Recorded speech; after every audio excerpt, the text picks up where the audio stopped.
So my name is Whitney Youngren, and I am the online learning specialist for the College of Humanities and Social Sciences. This is a new role for me, but it's just because of this new virtual environment that it's become a necessity.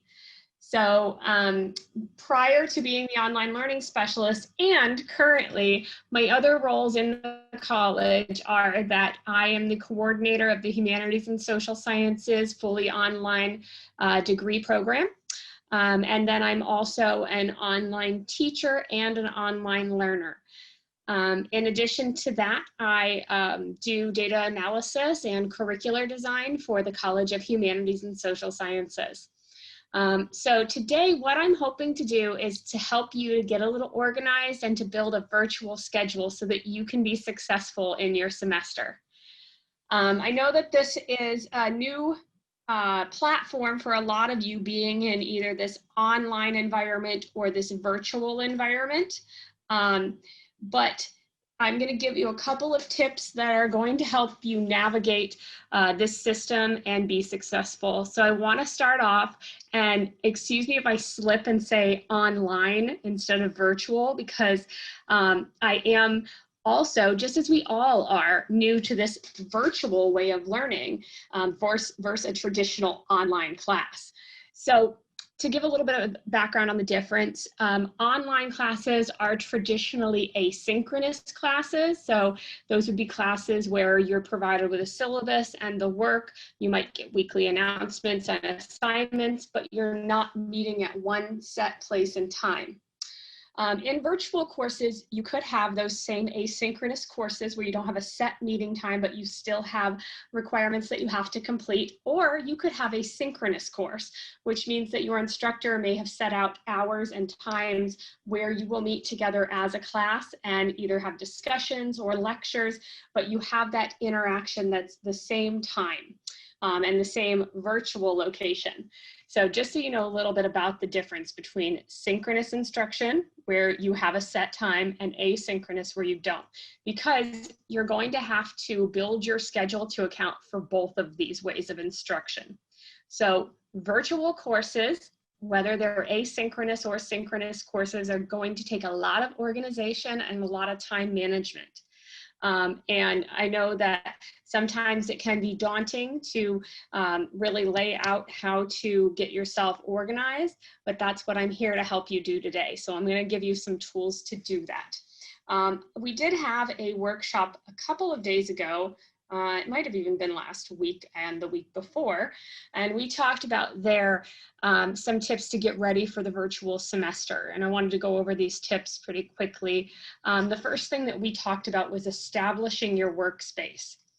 So whether or not you have asynchronous or synchronous classes, you're going to have to determine where it is that you're going to do your work. One of our student success team members actually shared their workstation.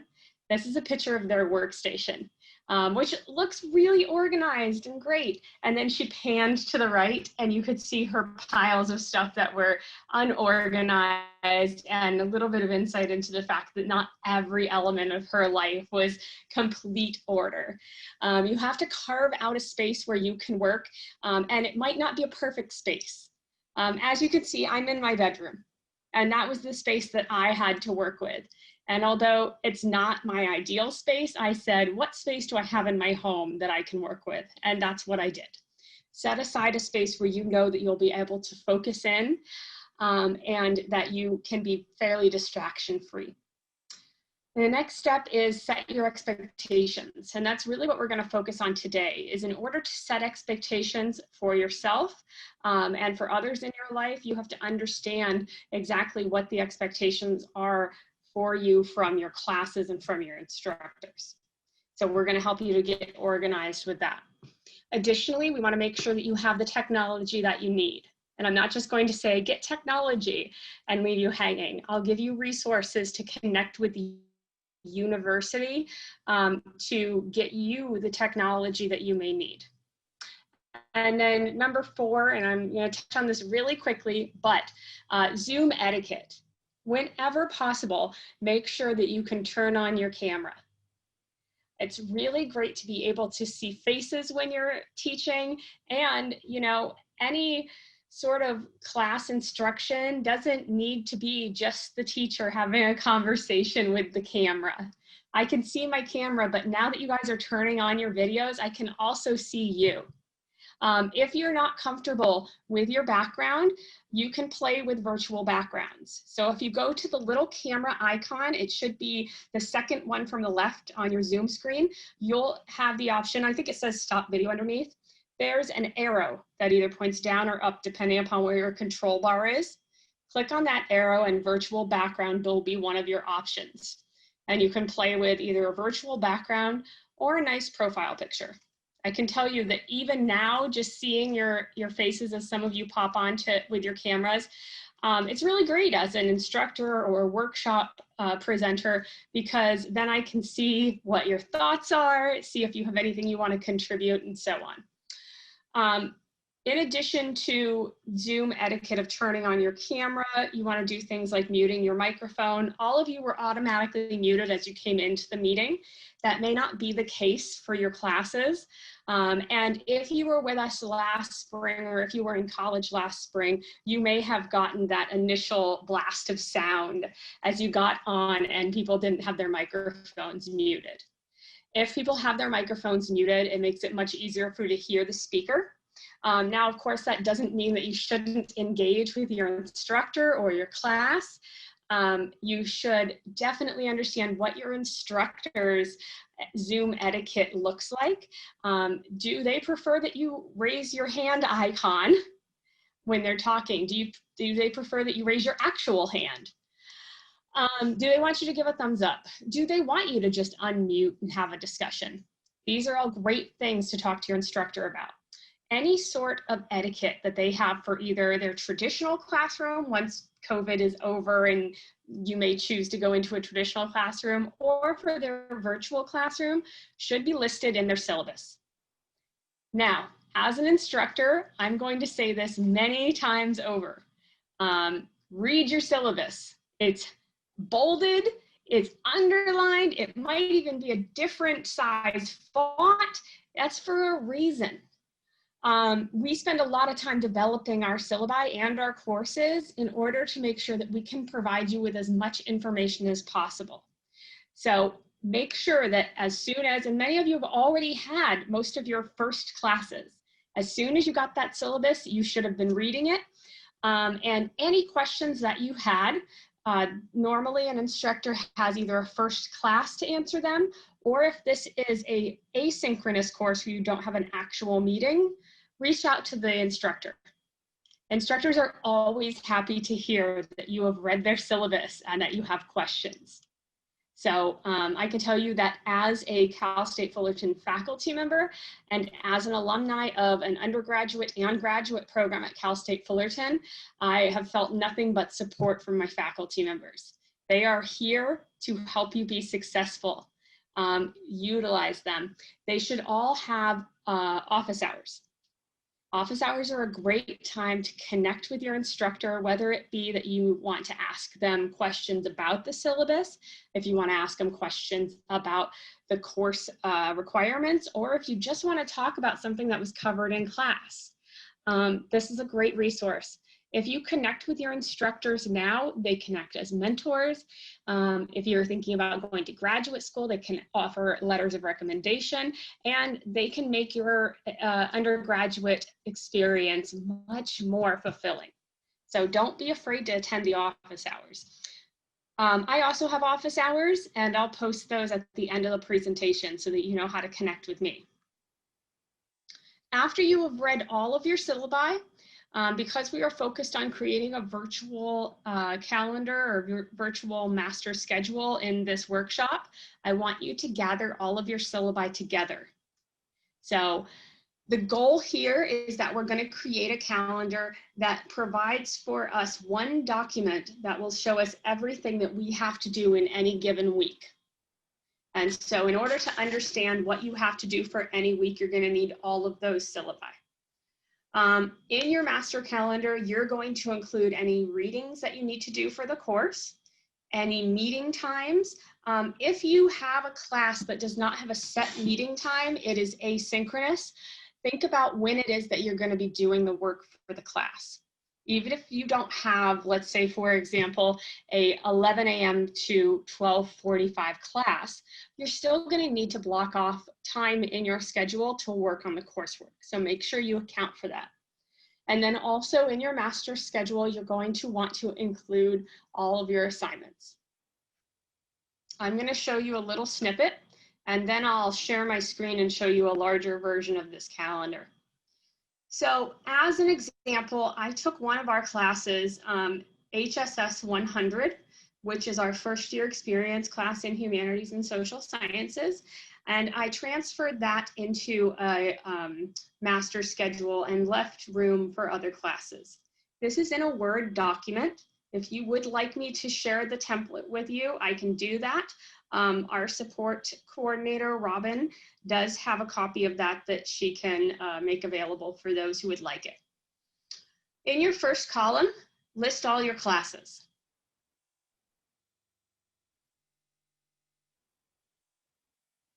And I'm sorry, I was just checking my chat.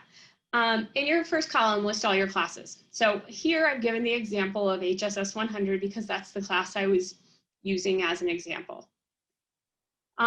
This will be your first column. After your first column, you're going to want to do a second column, and every column after that first column will represent 1 week. And you can see here, I've got week 1 and the dates. So week 1 in this semester is August 24th through August 30th. And I've listed out here that the first reading assignment for this class is read the syllabus. That should be the first thing you list on week 1 for every single class, for a couple reasons. First of all, yes, you absolutely need to read the syllabus. Second, it gives you an opportunity to cross something off your list right away. There's a lot of satisfaction in that. So after you have listed out each column for the weeks, then you are going to make each of your classes a different color. The reason why I'm suggesting this is because that way, if you just say read page 1 through 20, and it's underneath your HCOM 100 reading category, you don't have to ask yourself, read page 120 or read page 1 to 20 of what? It's right there underneath that color-coded column, and that way it makes the master schedule cleaner, easier to read, and you don't have to wonder, what was that for? In what book? You have it right there. I am going to switch my view, and hopefully this will be graceful, but I can't promise anything.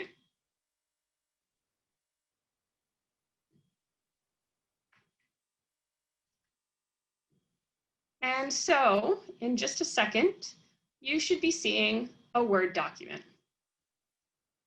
Can I get some thumbs up if you guys can see a Word document? Awesome. Thank you, Amanda, Kylie, Genesis. Wonderful. So in this Word document, you can see that first column that I showed you in the previous slide, and then you can see each week after that. So you see how I've gotten all the information in here for this class. It's small enough that it's fitting into that little block. And so, let me switch back to my PowerPoint. With this template, it should make it easy for you guys to just plug in any classes that you need to if you would like to utilize the template. Can you all see my PowerPoint again? Awesome. Thank you for the reactions. Reactions are great Zoom etiquette, right? You're conveying to your instructor when you use reactions that you're paying attention to what they're saying. It's somewhat gratifying in the same way that you get an emoji sent to you from someone. And in the new Zoom version, you can send a version of emojis. Okay, so after you've made your schedule, one of the things that you need to do is you need to alert others in your life about your expectations or the expectations that others have for you, right? You need to communicate what your schedule is. So if you are wondering, who should I share my schedule with? Anyone that you share time with or that you share space with. especially virtual space. If you need to share your bandwidth with someone, you might want to tell them, I'm going to be on Zoom from this time to this time. And that way they know, hey, if they have any meetings and if you have spotty internet, you guys are going to have to come up with a backup plan in case the internet is being wonky for the day. Now, how do you share it? I like low-tech sharing. So a version of low-tech sharing that I like is I print out my master schedule and I post it right there on the refrigerator. All right, now I like this for a couple of reasons. First, when it's posted, I can walk up to it and I can cross off anything I have done. I can also point to it. When I say, fill in the blank person I need support, or this is what I have going on in my life, or this is why I can't do this thing with you or for you. In my case, I go, dear husband, this is why I need your help on these days, is because I have to do these things. Props are great when you are pointing out what you need to do. High-tech options. So if anybody's instructor is using Canvas, because right now we have this interesting situation where instructors can use either Canvas or Titanium. If your instructor has migrated into Canvas, Canvas has a great app. Download the Canvas app and enable your notifications. The Canvas app will send you a notification of any assignments that are due, any announcements that are posted, and even sometimes if your professor sets it up accordingly, you'll get announcements once things are graded. So if you don't have your courses in Canvas yet, you can also set reminders through Outlook. I've recently started using an app called Cozy because I have to navigate multiple schedules between my schedule, my kids' school schedule, my school schedule, and my husband's teaching schedule. And so explore different apps that you can utilize in order to get your schedule out there and send reminders to yourself and anybody else who needs to know. If there is anybody who's going to hold you accountable for your schoolwork, be it parents, any other loved ones, let them know what your schedule looks like. Let them also be a notification device for you. Hey, aren't you supposed to be writing a paper on? Can I see your paper on? When I was an undergraduate student, I actually set up a private Facebook page for my dad and I so that he could read all of the papers that I wrote and give either feedback on them, or they would just be, discussion prompts for us. So who are the people in your life that will also be your alert systems? And then, very important, and I have alluded to this throughout the presentation, once you finish something, cross it off. It can be very satisfying to cross it off your list. As you noticed in that Word document that I showed you, each page has 4 weeks of the semester. Once you get through that 4th week and you cross off that last item on the 4th week, take that sheet of paper down and tear it up. You have officially made it through 4 weeks of your semester. That's a quarter of the semester. We have a person in our dean's office who's the dean's assistant, and she would make a paper chain of all the weeks of the semester. And as we got past a week, because she's also an undergraduate at Cal State Fullerton, she'd take the sheet of paper off, announce it to everybody, and just tear it up. There's an accomplishment in going, this is done. I can move on, what's next? So that's kind of a really quick overview of how to set up a virtual schedule. I have these resources available to you, but one thing that I do want to spend some time on is technology. Like, you're going to have a very hard time being successful if you don't have the technology that you need. So Cal State Fullerton has resources to help you. Currently, our IT department has a fall 2020 resource website. If you Google Cal State Fullerton fall 2020 resource website, it will come up with an IT website. And that will give you information like this.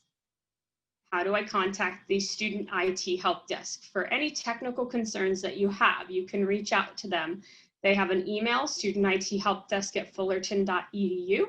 You can contact them by phone at 657-278-8888. Write that down, 8888. Or you can chat with them. I'm going to show you really quickly the website so you know what it looks like. Can you all see Division of Information Technology? Here is the same information that was on my slide. So all you have to do is Google Cal State Fullerton IT Fall 20 resources. Okay, and another thing that I want to make you aware of is the fact that we have devices to support you. So you can request through the Dean of Students either a laptop if you need it, a MiFi device, and MiFi is simply a Wi-Fi hotspot.